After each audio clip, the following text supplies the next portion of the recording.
first of all, let's just hear about what Recut's all about. Well, Recut is a mystery thriller. It takes place in rural Wisconsin, and essentially a story about it's essentially a story about a reporter that lives in rural Wisconsin, and a story breaks to these two sisters that die in their family's barn.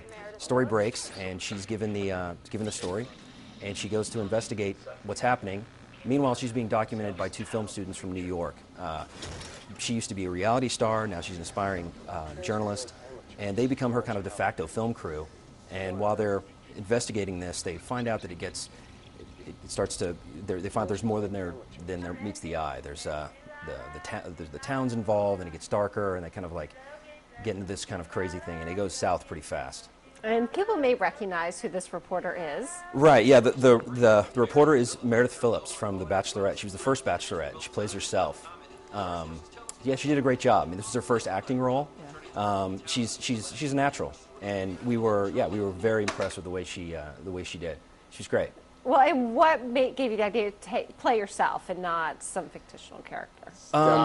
We just like the idea of with the kind of like prevalence of reality TV. We like the idea of what's happening to someone, after they get out of the kind of public eye. They're getting on with their lives and what's happening, and we felt like that was kind of a unique character to explore, and I like that, and that was one of the elements that drew me to the project. I also like the fact that it was set. I like the setting of it. And I like the subject matter. I mean, it gets pretty dark, but in the sense that it's the film mines a territory somewhere between like Paranormal Activity and Paranormal Activity meets like the Blair Witch Project. Yeah. So it's not like a gory horror film. There's a little bit of that, but it's more about atmosphere and tone. And that's stuff that I'm more kind of interested in. Yeah, because I was going to ask you about that, since if you go to your website to look up what the movie's about, right, you see, you'd think it might be a kind of gory. Right. Yeah. But not the case. Right. I think that's also because there is that element, that dark element, but that's also because the fans of horror, it's such a great fan base, and they would enjoy our film. So to get them to kind of like, to send them the message like, this is your film, this is something that you'll appreciate, we felt like that was the image to kind of bring it in, to bring them in.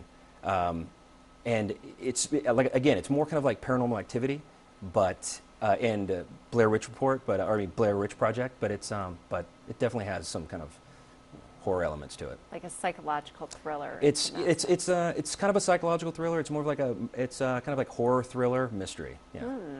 Good. And who came up with this idea? How they came up with this idea? Yeah, Dylan and Fritz Munger wrote the script. They came up with the idea because they were born in Green Bay, Wisconsin. That's where we shot the film. We shot on location, and they kind of based it on this book called the Wisconsin Death Trip, and it's about these kind of like strange occurrences of death that happened in like the late 1800s in Wisconsin. It was just in kind of like northern Wisconsin. And then there was a documentary that was made about it recently. So that was kind of like the inspiration for it. And then they wrote this cool script, set it in Wisconsin. And the fact that they wanted to shoot it in Wisconsin and kind of stay true to the setting is what kind of attracted me to it too. Well, and when does that ever happen? Hardly ever. Right, I know. You want to shoot on a green screen, or hey, we'll shoot Rome, but we'll just shoot it on a green screen. Yeah. Right.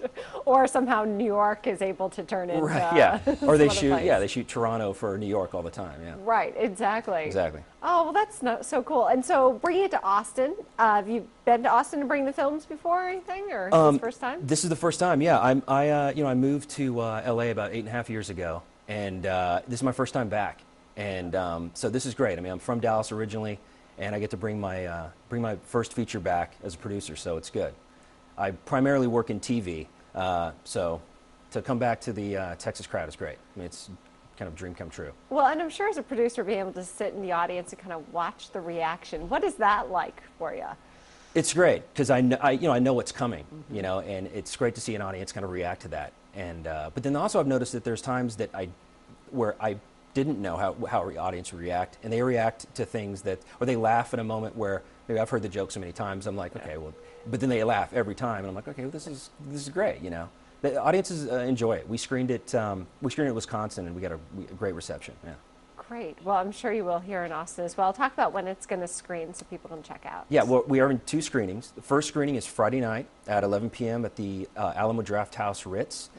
Yeah, so we're excited about that. The second screening is Sunday night at 7 p.m. at the Alamo Drafthouse Lake Creek location. Excellent. So really you get to, it will be almost 2 different audiences because all the way up north and then in the city. Yeah, absolutely. Yeah, it'd be great. And it's a dream to screen at the Alamo Drafthouse. So this is great. Very excited. Well, and where do you guys take it from here? From here, this will probably be the last festival we play in. We signed a deal. We have a deal for distribution right now, so that's exciting. So it's kind of, we're ending with a bang. To end in Austin is definitely the high point. So we were thrilled when we found out that we were playing here. Well, that's great. Well, it's great you have a distribution deal already. So really, people are going to be able to check it out in some sort of platform. Right. It's going to come out on DVD, VOD. We're working on a domestic cable deal. So yeah, hopefully, yeah, they'll be able to see it pretty soon. Netflix, excuse me, Netflix, DVD, VOD. Well, and that seems to be a common theme I've been hearing from a lot of people during Austin Film Festival this year. Is a lot of people are saying, you know, my movie is actually coming out on iTunes, VOD. This seems to be really kind of the new platform to get it to everybody and not necessarily just 1 or 2 theaters across the country. Right. Yeah, you can reach. Yeah, absolutely. You can reach your audience that way, and a much wider audience. You know, I think in the past, films, you know, independent films would maybe go on maybe a limited theatrical run, and you don't meet as many people. But now you can, and also with social media, we can go directly to our crowd. You know, with like Facebook and Twitter, it's been great for us. We've gotten a lot of fans, especially since we were announced that we're playing in Austin. People are kind of excited about that. So. Well, and from what I understand too, it can actually be more beneficial money-wise than, you know, going to 2 theaters and kind of hoping that it gets picked up in more theaters across the country. Whereas, I mean, it can be quite profitable by it just going to the online platform. That doesn't mean a movie's bad. Right. You can recoup your investment just from the international distribution. So then, you know, you make your money off the domestic deal that you make. You know, whether it's VOD or DVD. Yeah, it's great. And you know, we made this film. This is a truly independent film. You know, privately financed. It's very low budget. So you know, I've been working in this kind of low budget realm for a while, and we feel that we can make a very kind of high quality film for a low budget, and it's reflected in our film. Well, look at Paranormal Activity. I mean, what did they make? 25,000 or something? Went on to be one of the highest grossing ones ever. So you never know. Exactly. You know, we shot our film before the first Paranormal Activity came out. Oh, yeah. So when it came out, we were like, this is great, because this is a very similar tone to our film. So we were like, great, there's a huge audience for this. Our film is not that Paranormal Activity is claustrophobic, but ours has a wider scope. You know, they're all over Wisconsin.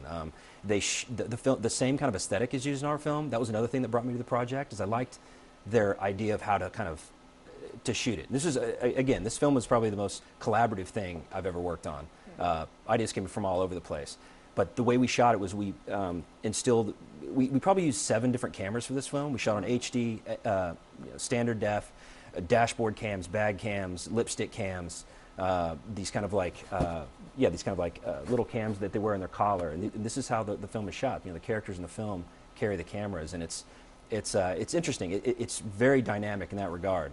And when you shoot a film like that, in that style, you know, a la Quarantine, Cloverfield, you know, Blair Witch Project, there's some tools taken away from you, because you can't just cut to the establishing shot or cut to, you know, an insert. It all has to make sense where the cameras are, because the characters are carrying them. So to Fritz's credit, the director, he did a great job, because it's kind of a delicate balance to make it interesting, to get the scene across, and also make the composition dynamic, and give it some, you know, some forward propulsion, so to speak. Well, that's really interesting you say that, because I've heard from a lot of small movie projects how they are utilizing a lot of smaller cameras, even flip cameras in some cases. I mean, really equipment that anybody can get their hands on to be able to document and create really interesting projects. Right. Yeah. We shot the brunt of the film in HD on HD. It's HVX 200. But the other stuff, like I said, we shot on a lipstick cam, dashboard cam. Speaking of technology, another kind of cool development we've had with our film is with our with our foreign distribution deal that we're working on, we're going to get a 3D copy of our film made. And this is coming from a Swedish company, and we just found this out like a couple days ago. So stay tuned for Recut 3D. Should be pretty cool. That is cool. Everything seems to be going 3D. Yeah. Awesome. I know, right? Yeah, I know. Well, and so what's coming up for you next? Any other projects you'd want to promote? I've got a movie that I wrote that's coming out on Tuesday called MILF. It's a sex comedy. It's coming out on DVD. And then I direct a show for Spike TV called Mansers, and the 4th season of that's coming out in December. So that's a big hit on Spike, and so we're excited about that. Awesome. All right, good deal. Well, thank you for coming in. Okay, Appreciate great. it. Thank you.